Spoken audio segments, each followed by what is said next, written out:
네, 이원재 끝내주는 경제 워커노믹스 시간입니다. 깊이 있게 러시아 이야기를 지금 계속 파헤쳐보고 있는데요. 최승병 박사님 오늘도 모시겠습니다. 네, 어서 오세요. 안녕하십니까? 러시아의 힘에 대해서 우리 계속 얘기하고 있는데 그 사이에 러시아에서 굉장히 큰 사건이 하나 터졌어요. 네, 러시아에서 뭐 또 극장 테러가 일어났죠. 공연장에 테러리스트들이 난입을 해갖고 무차별 사격을 해서 또 많은 무고한 러시아 시민들이 사망하는 사건이 벌어졌는데요. 누가 이런 짓을 했을까라는 것도 처음에 초미의 관심사였는데, 역시 IS가 또 나왔습니다. 아, 그리고 깜짝 놀랐어요. 그러니까 IS가 이란에서도 사실 테러를 일으켰었는데 러시아에서까지 그랬다는 게. 네, 저희가 몇 달 전에 그 추모식장에서 이 또 테러를 일으켜갖고 IS가 죽지 않았구나라는 걸 다시 한번 확인했었는데, 그리고 솔레이마니 이번에도, 네, 솔레이마니 사령관 네. 추모식에서 그 네네네. 사건이 있었는데도 이번엔 러시아에서 이런 또 큰 사건을 일으켜서 이 IS가 이번에 저지른 조직이 IS 호라즘이라는 ISK라고 우리가 많이 얘기하는 조직인데요. 이런 IS들이 당연히 시리아 내전 당시에 국가를 세우고 크게 융성을 했다가 그 뒤로 이 시리아 내전에서 크게 밀리면서 여러 그냥 주변 국가들로 숨에 들어가서 거의 위세가 죽나 싶었더니 이제 막 다시 살아나고 있습니다.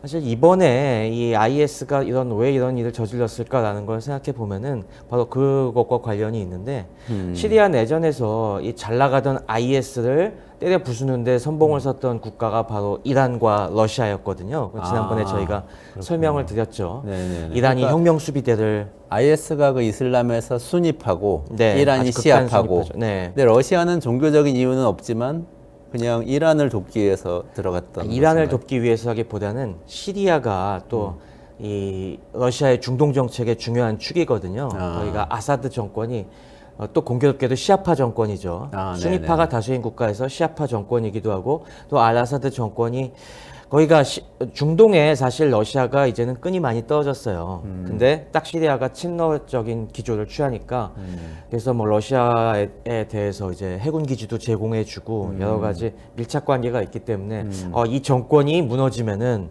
우리 중동의 끈이 떨어진다라고 해서 이제 열심히 지원을 해줬죠. 특히 공군 지원을 많이 해줘갖고 IS가 굉장히 공경을 겪었습니다. 아, 그렇군요. 공군을 굉장히 많이 지원을 했고요. 네. 그러면은 이번에 테러도 그런 그 시리아 내전 때에 그러면 그때서부터 러시아는 당연히 이 우리를 탄압하는 사악한 국가라고 공언을 해왔고 보복을 여러 차례 다짐해 왔습니다. 네네네. 그러면서 계속 틈만 노리고 있었는데 요즘 우크라이나 전쟁으로 인해서 러시아의 신경이 여기저기 팔려 있는 사이에 이번에 이런 큰 일을 저지른 거죠. 그렇군요.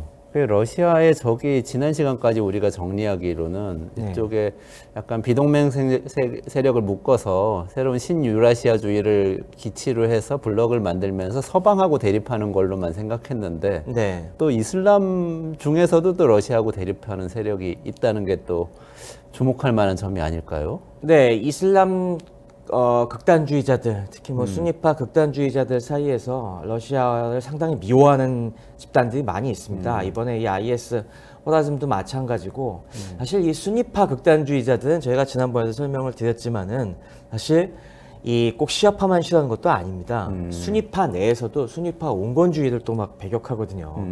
그래서 심지어는 요즘은 탈레반도 싫어합니다. 이 IS 쪽에서. IS하고 탈레반이 또 갈등이 있는 건가요? 네, 원래는 사실 탈레반도 우리가 생각하기에는 굉장히 극단적인 종파로 분파로 알려져 있습니다만, 탈레반도 순위파 극단주의인 네, 마찬가지로 거죠? 네네네. 그랬는데 탈레반이 아프간 이제 정권을 장악하면서 요즘 또 탈레반이 좀 조용하지 않습니까? 네네네. 탈레반이 요즘 또 약간 좀 유화적인 정책을 취하고 있거든요. 너무 우리가 그래 국가 인수했으니까 일단 좀 국가를 살려놓고 봐야 돼라고 원래 얘기했던 이슬람의 엄격한 걸 조금 완화시키니까 네네네. 또 IS에서는 저것들 또 변절했네라고 하면서 요즘은 탈레반이랑도 갈등을 일으키고, 그래서 이 IS 같은 극단적인 순위파 분파들 입장에서는 뭔가 지금 근거지가 있어야 될 거 아니겠습니까? 네네네. 근데 이 근거지로 삼을 만한 데가 많지가 않아요. 아, 예, 아무래도 중동의 주요 국가들은 뭐 그렇다고 이란 같은 데랑 붙을 수도 없고 또 많은 국가들이 굉장히 그냥 이 권위주의적인 정권으로 또 이런 극단주의자들 탄압하고 있는 곳이기 때문에 그나마 약한 곳이 어딜까라고 봤을 때 이 중앙아시아를 타겟으로 놓을 수밖에 없습니다. 아, 네네. 아프가니스탄 북쪽에 보면은 우리가 보통 5개 스탄 국가들 얘기하고 있죠. 네네네. 카자흐스탄부터 해서 뭐 우즈베키스탄, 키르기스탄, 타지키스탄 이런 국가들이 있는데 네네네. 여기가 사실 그래 우리가 뭔가 새로운 이슬람 이상향 국가를 세우기에는 여기가 적당할 것 같아. 그리고 거기가 옛날부터 또 이슬람의 중요한 중심지였기도 하고. 네네네. 근데 이 국가들의 특징이 뭐냐면은 다 구소련 국가들이지 않습니까? 네. 그래서 굉장히 강한 세속주의를 채택하고 있습니다. 아, 아직도 거기들은 권위주의 정권들이 많은데 이쪽 권위주의 독재자들이 이슬람은 우리를 이슬람은 굉장히 그러니까 옛날 공산주의적인 마인드가 있어갖고 이 종교는 독이다. 특히 이슬람 근본주의는 더더욱 독이다. 그래서 굉장히 탄압을 심하게 합니다. 그래서 이쪽을 굉장히 미워하고 있고 그리고 또 그 뒷배를 봐주는 게 러시아니까 러시아는 또 그 배후에 진짜 이 악의 근원이다라는 이런 생각을 갖고 있죠. 원래 이 스탄 들어간 국가들이 이슬람 국가들인 맞습니다. 거죠. 파키스탄까지도 포함해서. 네. 근데 이제 구소련 시대의 그 종교적인 색채는 많이 빠진 국가들이 지금. 그렇죠. 구소련 된 때부터 거죠. 뭐 종교는 굉장히 이 공산주의가 상극이었고 네.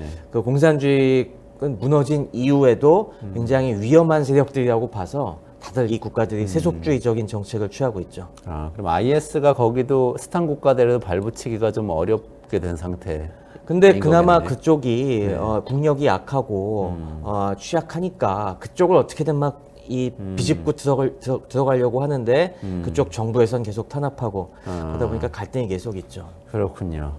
그러면은 이제 이번에 테러 용의범으로 잡힌 사람들도 다 네. 타지키스탄 그 스탄 국가들 중에 맞습니다. 하나의 타지키스탄 출신이라고 그러더라고요. 네, 그런 국가들 내부에서도 물론 근데 모두가 세속주의에 동감하는 건 아니어서 또 일부 국민들은 그런 쪽 아무래도 이슬람 근본주의에 끌리는 경우들이 있고 또 이들 국가들 사정이 아까 말씀드렸다시피 대부분의 국가들이 진짜 엄청난 독재 국가입니다. 거의 북한과 맞먹을 정도의 독재 국가들이 자리 잡고 있고 그리고 경제 사정이 되게 안 좋아요.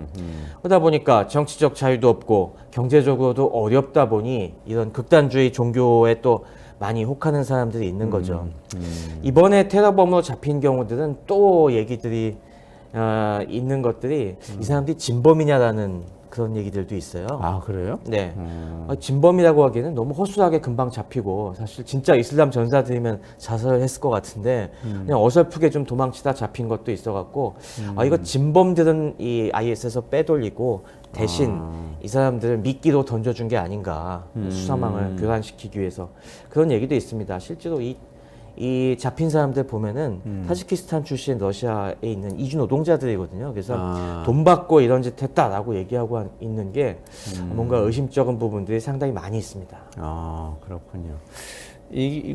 근데 사실 저는 사실 러시아가 굉장히 그런 보안은 철저할 것도 같은데 이번에 너무 쉽게 뚫려가지고 그렇게 거대한 테러를 당했다는 게 좀 이상하기도 하더라고요. 네, 이게 아무래도 아까 말씀드린 것처럼 우크라이나 전쟁 때문에 확실히 치안력이 분산이 됐습니다. 지금 이 푸틴이 들어와서 사실 러시아 국민들 마음을 사로잡은 게 그 러시아 소련 붕괴 이후 러시아 초기의 그 혼란, 그래서 테러리스트들이 준동하던 그런 걸 강력하게 통제를 해갖고 내가 그래도 치안은 잡았지라고 하는 걸 많이 내세웠는데 이번에 다시 그 허점이 드러나고 있다는 게 밝혀진 셈이죠. 아, 그러네요. 러시아의 어떻게 보면 약간은 약한 고리일 수도 있겠네요. 오히려 이런 권위주의 국가들, 다른 권위주의 국가들은 적절하게 지금 잘 관리를 하고 있는데 주변국들을 오히려 이런 작은 테러 단체들한테는 취약한 모습을 보이고 있다는 게 또 좀 흥미롭기도 하네요. 맞습니다. 그래서 뭐 푸틴이 그걸 모면하고자 이 배후에는 우크라이나가 있다 이런 식으로 또 막 몰아붙이고 있죠. 근데 그런 뭐 얘기도 하고. 범인이 딱 잡히니까 우크라이나가 주범까지는 안 되는데 그래도 우크라이나의 사주를 받았을 거다 라는 그런 말을 계속하고 있죠. 아, 좋습니다. 오늘 러시아의 약점을 좀 살펴보기로 했었는데 네. 이런 테러에 대해서 취약한 부분도 있고 새로운 적이 나타났던 부분도 있는 것 같아요. 근데 그거 말고도 어떤 다른 약점들이 있을까요? 네, 이런 것들이 뭐 여러 가지 문제들이 얽혀 있는데 러시아는 사실 뭐 저희가 지난 한 두 차례 세 차례에 걸쳐서 러시아에 여전히 죽지 않은 강한 파워들을 얘기했습니다만은 러시아는 본질적으로 또 수많은 약점을 내재하고 있는 국가입니다. 이걸 푸틴이라는 철권 통치가 그냥 잘 보이지 않게 꾹꾹 눌러놓고 있을 뿐이지 사실 언제든지 이런 게 이완되면은 터져 나올 수 있다는 얘기들을 계속 많은 사람들이 해왔고 이번 테러도 그 중에 하나라고 보시면 되고요. 일단 러시아가 굉장히 취약한 부분 중에 하나가 아까 같이 강력한 펀치가 있지만은 방패가 많이 느슨해졌습니다. 아, 원래 방패. 러시아는 이 방어하기가 어려운 나라예요, 사실.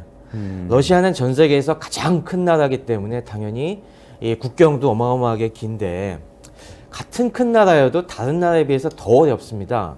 이 유라시아 대륙의 광범위한 영역을 차지하고 또 수많은 국가와 국경을 맞대고 있죠. 그거 생각해 보시면은 미국도 큰 나라긴 하지만은 미국은 방어하기가 되게 쉽지 않습니까? 그런 것 같아요. 네. 일단 대륙에 국가가 몇 개 없죠. 네. 북으로는 캐나다, 그리고 남으로는 멕시코.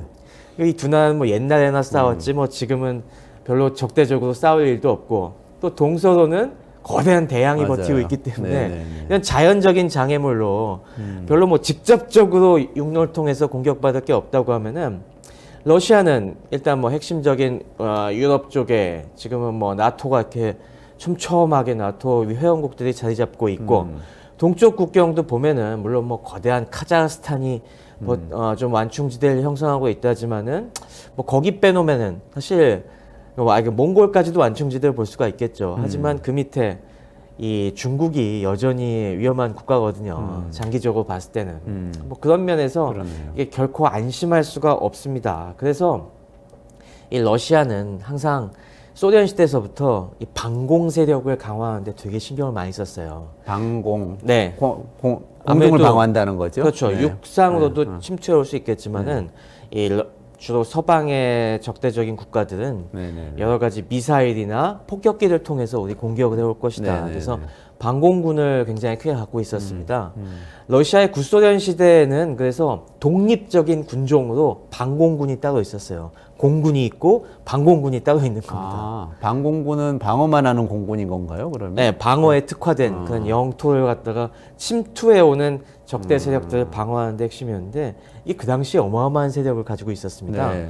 방공군 소속의 전투기 요격기만 2,000대가 넘게 있었어요. 아, 그래 엄청나게 큰 네. 군이었네요. 네.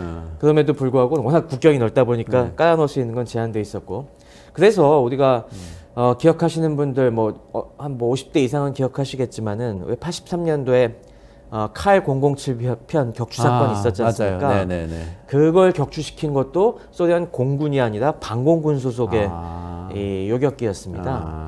네, 뭐 그 당시에는 그래서 어마어마한 항공기들과 어마어마한 미사일들로 촘촘히 깔아놓으려고 노력을 했는데 지금은 소련 붕괴되고 나서 일단 방공군까지 유지할 전력이 안 돼요. 공군만 갖고도 유지하기가 허덕허덕 될 정도고 하니 그런 부분에서 많은 빈틈이 있고 그걸 갖다가 그나마 어떻게 좀 미사일로 메꿔보려고 하는데 이 미사일을 이용한 요격 시스템도 결코 싼 게 아닙니다.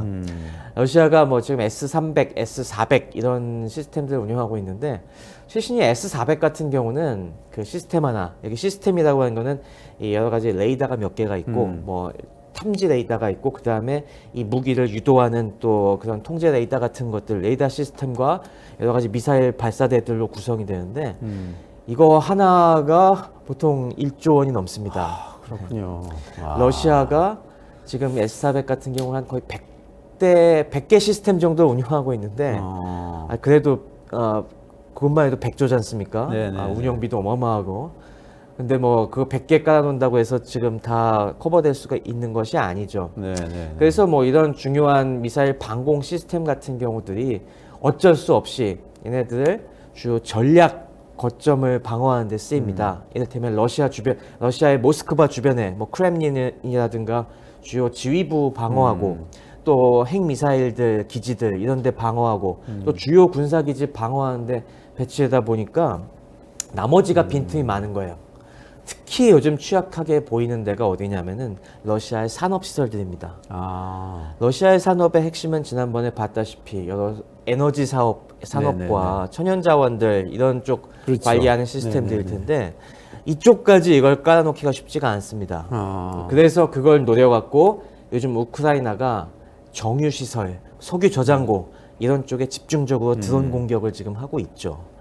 이번 달에만 봐도 한번 두세 번 되게 크게 들어갔었습니다. 그래서 아, 러시아가 뭐 우크라이나에 드론 몇십 대 격추시켰다는 얘기들 하는데 그럼에도 뚫려갖고 굉장히 큰 화재가 발생하고 이런 문제들이 일어났죠. 아, 그런 것 자체가 이거 방공 시스템 또 기존의 방공 시스템이라는 건 대부분 좀 큰 미사일 아니면은 적의 큰 비행기들을 격추시키는데 집중이 돼 있다 보니까 요즘 같이 이 드론들을 막아내기엔 좀 취약한 부분들도 많이 있습니다. 아. 그 옛날에 아까 1983년에 대한항공기 격추됐던 거 불행한 사건인데 네. 그때 말씀을 하셔. 그때 수호이 15였나요? 아, 예, 맞습니다. 그 전투기가 기억하시네요.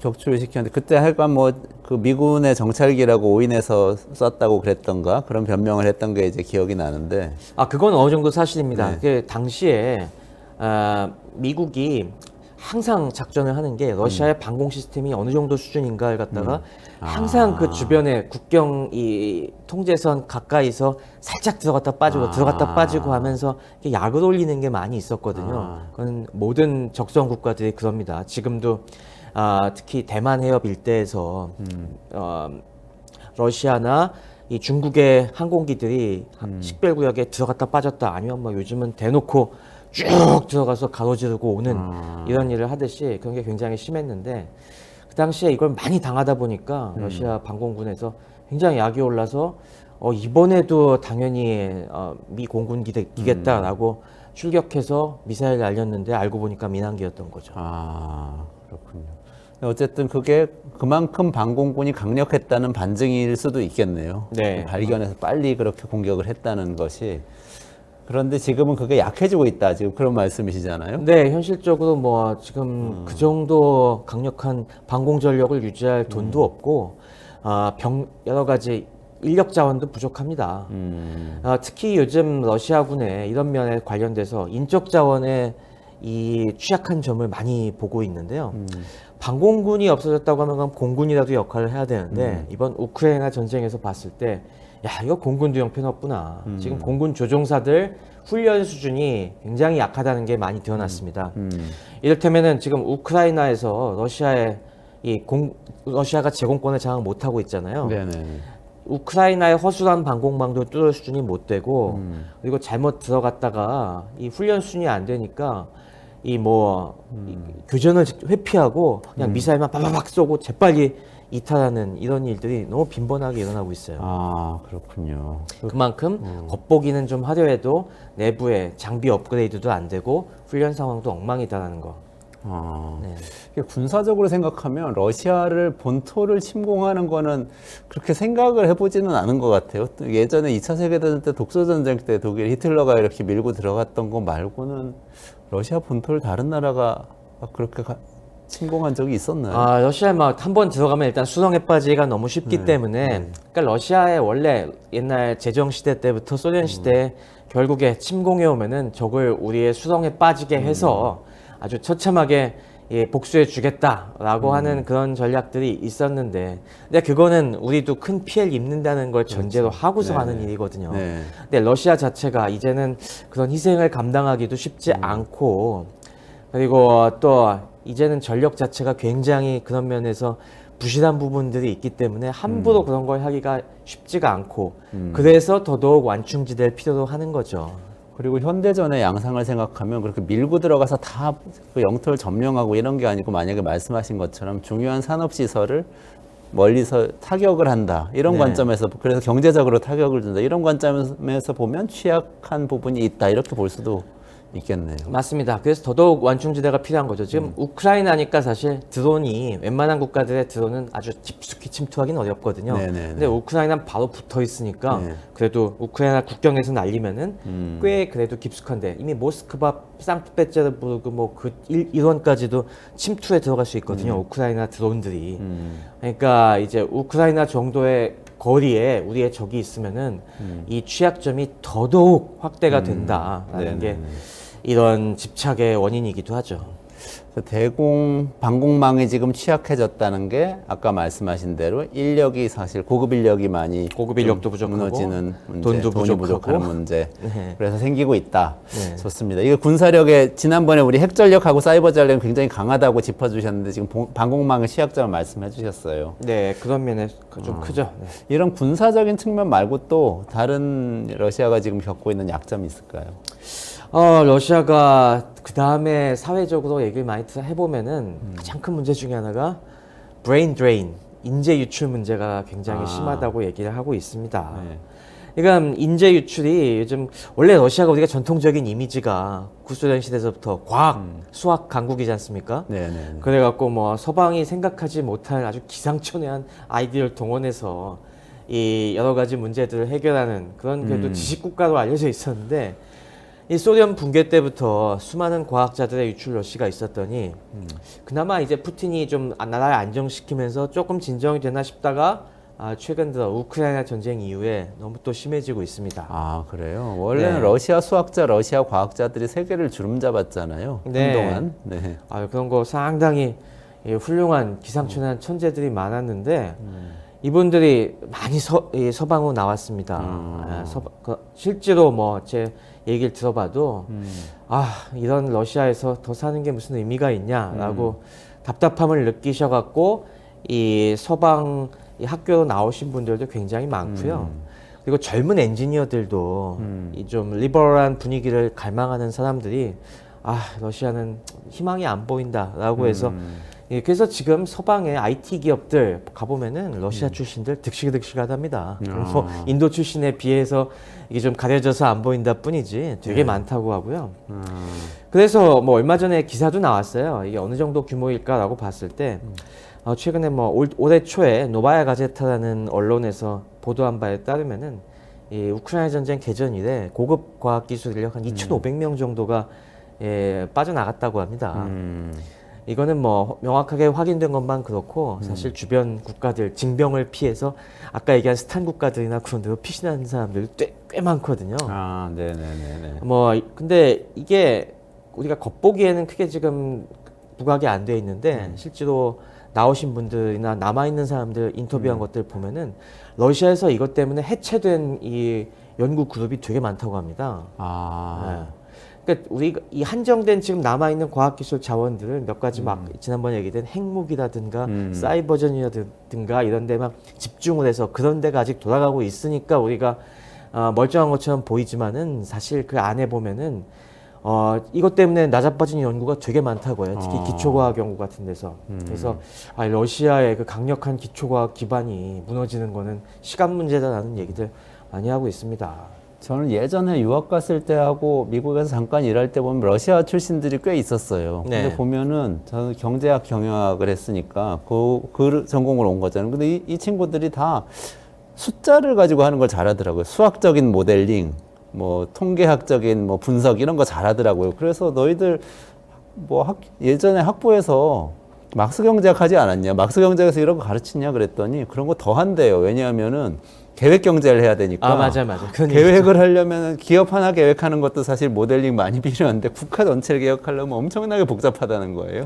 그러면 사실 이공계쪽 나오신 분들은 러시아 출신 과학자들에 대한 유머가 되게 많은데 우리가 오히려 그런 거 수학 더 많이 해야 돼 그런 것도 있고 컴퓨터가 좋은 게 없다 보니까 이 암산하고 심지어 뭐 주산까지 동원해서 각종 계산하는 이 테크닉이 어마어마하게 발전했다는 얘기들도 많이 듣고 진짜 뭐 오히려 서방은 그런 컴퓨터 믿고 별로 기초 실력을 안 가르치는데 러시아 사람들이 그런 기초 교육이 굉장히 탄탄하다 막 이런 얘기들 많이 하죠. 근데 그런 인력들이 이제 빠져나오고 있다는 거죠. 제 친구들도 결국은 미국의 투자은행들을 다 갔어요. 투자은행 같은 데도 좋아하더라고요. 맞아요. 워낙 러시아 사람들 계산 잘하고 그런다고.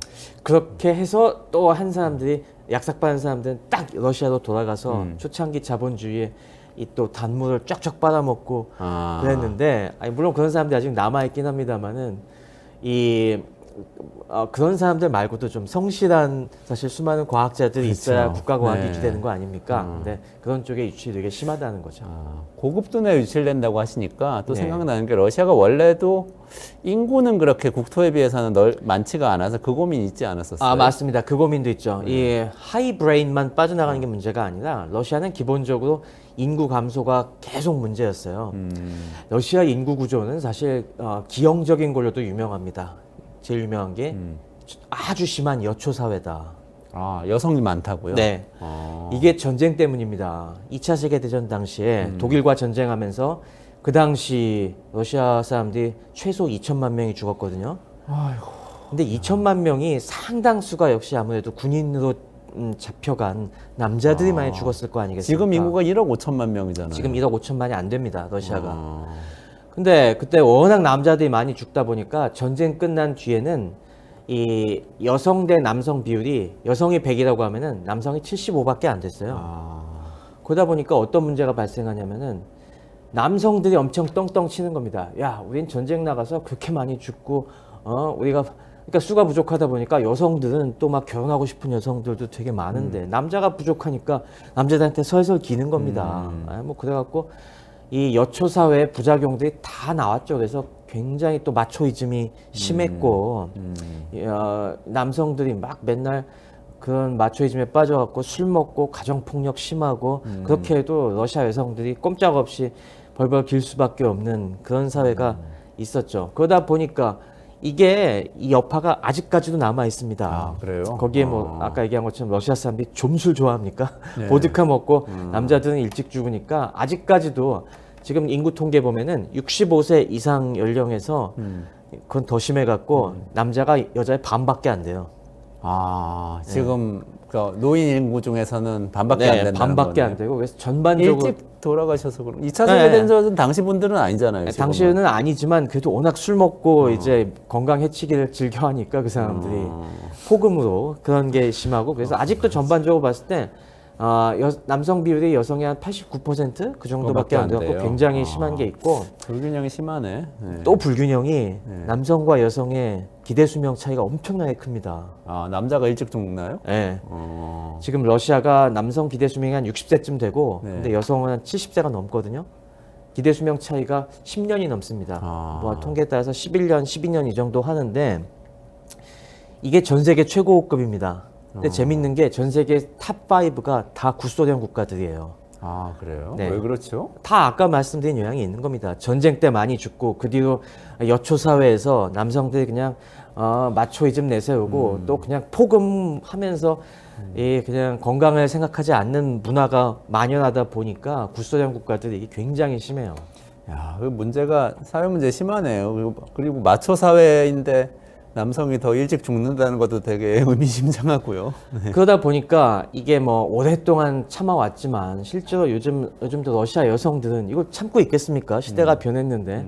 그래서 진짜 러시아 남자랑 결혼하기 싫다는 여성분들이 그렇게 많다고 그래요.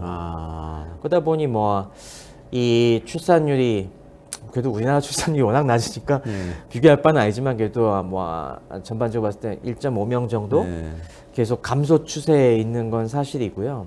그리고 거기도 마찬가지예요. 고학력 여성들은 결혼 안 하려고 합니다. 대부분 이 출산율 높은 쪽이 뭐 중앙아시아 쪽이나 시베리아 쪽에 약간 못 사는 쪽에서 아직도 출산율이 높아서 버티고 있는 거고. 그리고 또 재미있는 일도 있는 것이 그러다 보니까 러시아에서 푸틴이 되게 강조하는 게 이러다가 우리 러시아 소멸한다. 러시아 소멸을 막기 위해서 애국적인 국민들은 애를 낳아라. 그래요? 그래서 이 극우적인 성향의 또 국가주의적인 성향이 강한 이 남성 여성들이 진짜 그 출산 캠프를 가는 일들도 있다고 합니다. 진짜 이거 무슨 나치 시대 얘기 보는 것처럼 그런 게 아직도 있을 정도로 그 안에서 사회 내에서 이게 되게 그 안에 인식 차이가 심한 거죠. 문화적인 문제가 심하네요. 그러니까 지금 성차별도 심하다는 말씀이신데 혹시 러시아에도 인종차별도 있어요? 인종차별이 원래는 없었습니다. 소련 시대엔 당연히 다 같은 사회주의 공화국의 평등한 시민들에서 그리고 사실 원래 스탈린도 조지아 사람이었고 그리고 후르쇼프나 그런 경우도 우크라이나 사람이었기 때문에 그런 걸 차별하는 걸 되게 억눌렀었는데 이게 러시아로 넘어오면서 이게 좀 표출되기 시작했죠. 아무래도 중앙아시아 쪽이 못 사는 국민들이 많다 보니까 거기서도 아까처럼 러시아로 넘어와서 이 사람들이 이주노동자 하고 뭐 하다 보니 기존의 러시아 사람들이 좀 약간 무시하는 마음이 좀 생기기도 시작했고 이번에 이렇게 타지키스탄 테러리스트 가담한 사람들 생기는 거 보면은 그런 균열이 물론 뭐 미국이나 그런 나라의 유럽이나 그런 데 비할 바는 아니겠지만은 러시아에서도 점점점 이게 사회 문제가 되고 있다는 단면을 보여주는 게 아닌가 싶습니다. 러시아는 그래도 인종적으로는 굉장히 가까운 편이죠. 그러니까 예컨대 뭐 흑인이나 이렇게 미국이나 유럽에서 갖고 있는 문제, 그렇죠. 뭐 이민자들의 문제는 이민자들의 덜한 거죠. 문제가 그나마 좀 덜한 편이죠. 네. 근데 뭐 이게 근데 몇 가지 우려스러운 부분이 있는 게 이 예전부터 계속 걱정해 왔던 게 이거는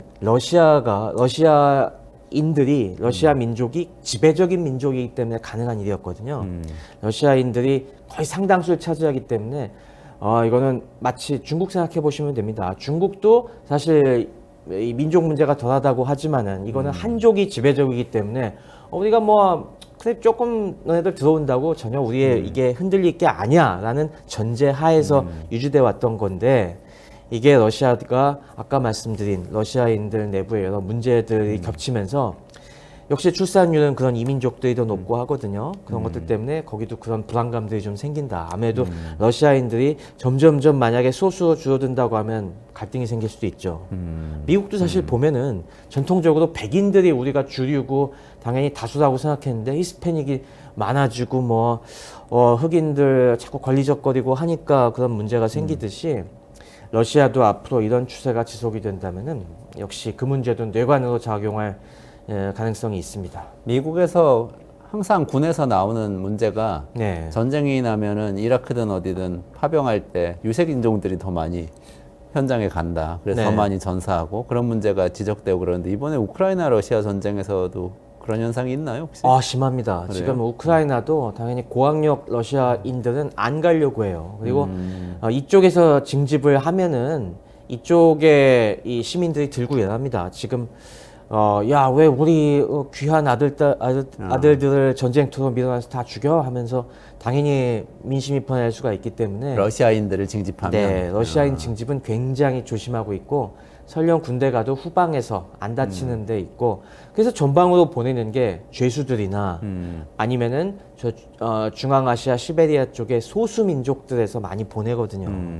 그쪽은 아직도 뭐 좀 순박하고 그래갖고 그런 데서 뭐 죽고 오더라도 좀 약간 돈 주고 뭐 주고 하고 잘 구슬리면은 큰 문제가 발생하지 않기 때문에.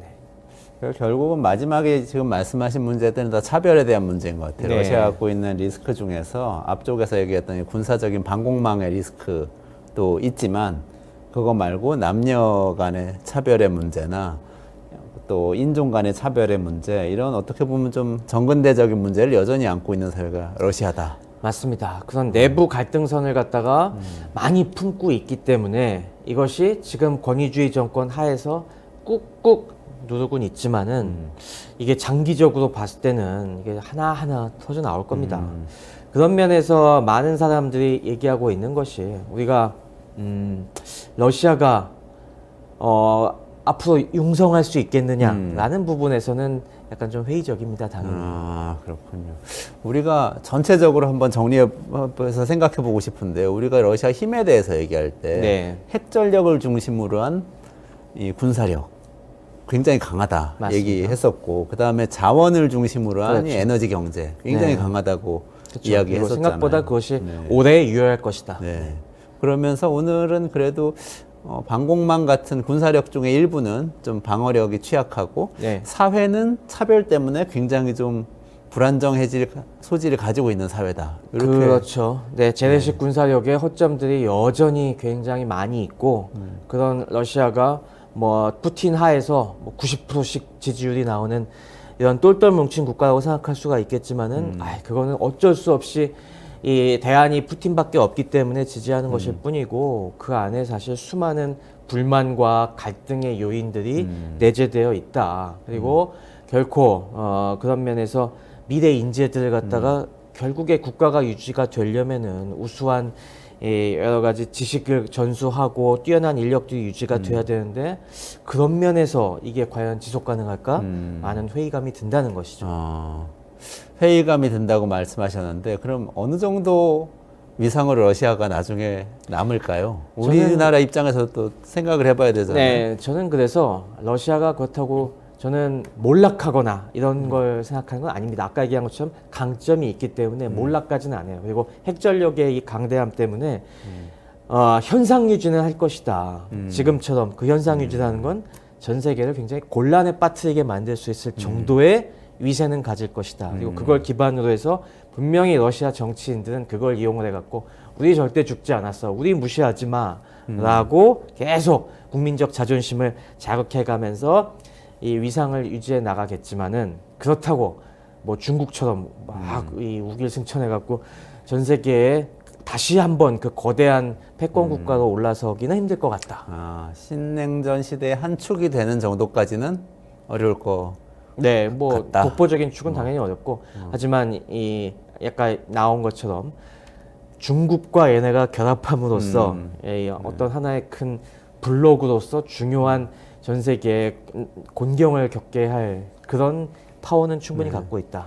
네, 알겠습니다. 러시아 얘기 마무리하려니까 어쩐지 서운한 마음이 드는데 오늘까지 러시아 얘기하고요. 그 다음에 이제 다른 국가 분석해 주시려고 하시거든요. 그래서 좀 마무리를 하려고 하는데 나중에 한번 기회가 되면은 그 우리나라하고의 관계를 러시아뿐만 아니라 다른 여러 나라들하고 같이 스왑 분석처럼 이렇게 한번 해보면 좋을 것 같아요. 네, 지금 저희가 사실 스왑 분석식으로 얘기하면은 강점과 약점을 얘기했으니까 사실 뭐 제가 직접적으로 말씀드리긴 좀 약간 어려운 문제들이 있어갖고 슬쩍 휘둘려 갔지만은 잘 들어보신 분들이라면은 우리 입장에서 야 뭐가 위협이고 뭐가 기회겠다는 걸 느끼셨을 겁니다.